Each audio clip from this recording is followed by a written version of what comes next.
और अब खास खबर खास नजर में बात करेंगे आज की चौथी बड़ी खबर की, जो कि राजधानी भोपाल से है। राजधानी भोपाल में लव जिहाद के बाद अब ड्रग्स जिहाद का मामला सामने आया है।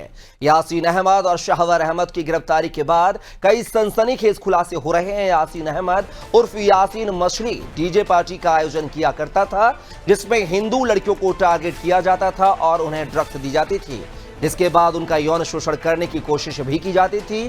क्राइम ब्रांच को आरोपी यासीन के मोबाइल से करीब 40 वीडियो मिले हैं, जिनमें कई लड़कियों के साथ नशे की हालत में आपत्तिजनक हरकतें करते हुए दिखाई दे रहा है। यह मामला यही नहीं रुका है। यासीन के मोबाइल में कई लड़कों के साथ बंद कमरे में मारपीट के भी वीडियो क्राइम ब्रांच को मिले हैं। यासीन 2 अगस्त को राजधानी भोपाल के डिस्को पब में पार्टी आयोजित करने वाला था। सूत्रों की माने तो इसमें भी बड़ी संख्या में हिंदू लड़कियों को लाने का टारगेट था, लेकिन यासीन अपने जिहादी मंसूबों में कामयाब होता उससे पहले क्राइम ब्रांच ने उसे गिरफ्तार कर लिया। अब इस पूरे मामले पर सियासत भी शुरू हो गई है। कांग्रेस का आरोप है कि बीजेपी ड्रग्स माफियाओं को संरक्षण दे रही है, तो वहीं बीजेपी नेता विपक्ष को अपने गिरेबानों में झांकने की हिदायत देते हुए नजर आ रहे हैं। पूरे प्रदेश में खासतौर पर हमने देखा होगा कि यहाँ पर भी बड़ी संख्या में जागृति अभियान चलाया जा रहा है। एक खासतौर पर ड्रग्स को लेकर के, मादक पदार्थों को लेकर के पुलिस की लगातार कार्रवाइयाँ चल रही हैं और युवाओं को, नई पीढ़ी को फोकस करके एक पूरा अभियान चलाया जा रहा है। माननीय मुख्यमंत्री महोदय के निर्देशानुसार 15 जुलाई से 30 जुलाई तक एक बड़े स्तर पर अभियान का आगाज हुआ है। इसमें खासतौर पर पुलिस को एक बड़ी सफलता मिली, जिसमें एमडीएमए के साथ 2 युवकों को पकड़ा गया और इनके साथ साथ जब आगे पूछताछ की गई तो उसमें 2 और लोगों के बारे में जानकारी मिली, जिन्हें पुलिस ने कार्रवाई की है। इनसे जब पूछताछ की गई तो इनके पास से कुछ आपत्तिजनक तथ्य मिले हैं, जिसमें शारीरिक हिंसा, मारपीट, क्रूरता, कुछ शारीरिक शोषण, इस तरह के कुछ मामले उसमें प्रथम दृष्टया सामने आए हैं। पुलिस इसकी गहराई के साथ तस्दीक कर रही है और खासतौर पर ड्रग्स से जुड़े हर मामले को लेकर के पुलिस बहुत गंभीर है और इसकी अंतिम कड़ी तक कार्रवाई सुनिश्चित करेगी। ये जो ड्रग्स का अभी रैकेट सामने आया है, ये एक बहुत छोटा सा, पूरे जो कारोबार चल रहा है उसका एक बहुत छोटा सा अंश है। वास्तविकता में प्रदेश में हजारों करोड़ों रुपए का ड्रग्स का सेवन और मैन्युफैक्चरिंग की जा रही है। एक छोटा सा उदाहरण यही है कि भोपाल में एक छापा गुजरात की एटीएस मारती है। एक ही संस्थान, एक ही वेयर हाउस के अंदर से सिर्फ 1850 करोड़ रुपए का ड्रग्स एक जगह से मिल जाता है। गली गली में एमडी और ये जो अन्य घातक ड्रग्स है, इनका सेवन किया जा रहा है। निश्चित रूप से ये सत्ता के संरक्षण के बगैर संभव नहीं है। बीजेपी के नेताओं का संरक्षण है और पुलिस को दबाव है, बड़े पैमाने पर इसमें कमीशनखोरी हो रही है और बीजेपी के संरक्षण में ड्रग्स चल रहा है। इसी से ये लव जिहाद, ये सारे जो प्रकरण है, इन सबसे जुड़े हुए प्रकरण है। पुलिस अपराधियों के खिलाफ लगातार कार्रवाई कर रही है। हमारी सरकार का सीधा निर्देश है, इस समय संपूर्ण मध्य प्रदेश में पुलिस जनजागृति भी कर रही है। नशा मुक्त मध्य प्रदेश बनाने की योजना है, समाज में जनजागृति की जा रही है। उसी के तहत कुछ अपराधी भोपाल में पकड़े गए हैं। चाहे लव जिहाद हो, चाहे लैंड जिहाद हो, चाहे ड्रग जिहाद हो, इनको कुचला जाएगा। हर कीमत पर इनको सजा दिलाई जाएगी और इनके तार जहां जहां जुड़े हैं वो सब तोड़े जाएंगे।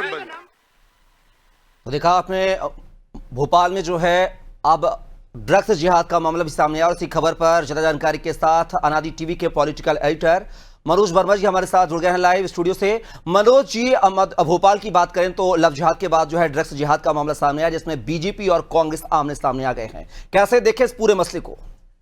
देखिए, आरोप प्रत्यारोप अपनी जगह, लेकिन जो यासीन और सारिक की बात हो रही, चाचा भतीजे, वो निश्चित तौर से सत्तारूढ़ पार्टी से जुड़े हुए हैं, क्योंकि इनके एक रिश्तेदार बीजेपी में प्रदेश कार्य समिति के सदस्य हैं। लेकिन कांग्रेस भी इस मामले में दूध की धुली नहीं है। भोपाल से जो पूर्व मंत्री हैं, कांग्रेस के विधायक हैं, उनके तमाम सारे वीडियो इन दोनों चाचा भतीजाओं के साथ हैं, फोटोग्राफ्स हैं, सत्तारूढ़ पार्टी के कुछ मंत्रियों के साथ इनके फोटोग्राफ्स हैं।